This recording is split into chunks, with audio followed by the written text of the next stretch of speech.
masuk. Berapa kali kau Ustaz, masuk? berapa lama? 10 kali masuk, 9 kali keluar, cik.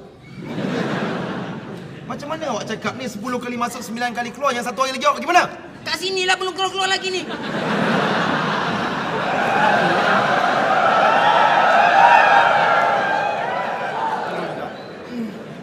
Ya. Pasien.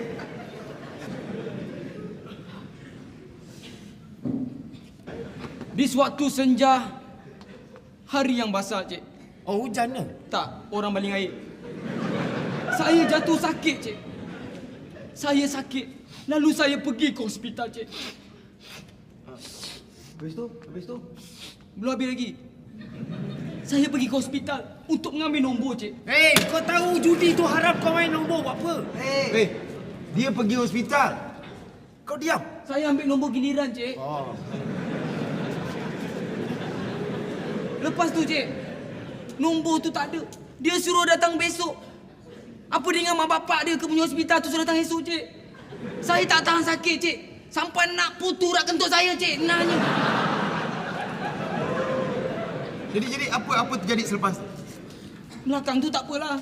Saya pergilah belakang hospital tu. Cari ubat, cik. Sakit tak boleh tahan, cik. Saya jumpa seorang mamat tu. Mamat tu, Mat, kau nampak doktor tak? Tolonglah aku, Mat. Dia tunjuk saya, kau pergi kat belakang lorong tu. Apa lagi? Saya pergilah belakang lorong tu.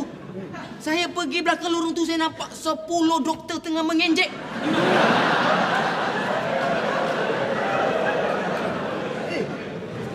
Kau nampak apa? Doktor. Habis tu, saya pergilah dekat-dekat. Saya cakaplah, doktor, tolonglah doktor. Saya dah tak boleh tahan ni. Tolong. Merayu saya menangis tau. Habis tu, 10 datangnya menuntut saya. Dia cocok kat mana? Dia cocok kat mana kau kata? Dia cocok Dia kat cocok mana? tang sini, cocok tang sini, cocok tang sini, cocok tang sini. Sakit tau. Ngeri. Tapi tak apa. Selepas tu, saya berasa lega. Saya tengok doktor-doktor tu sengih kat saya.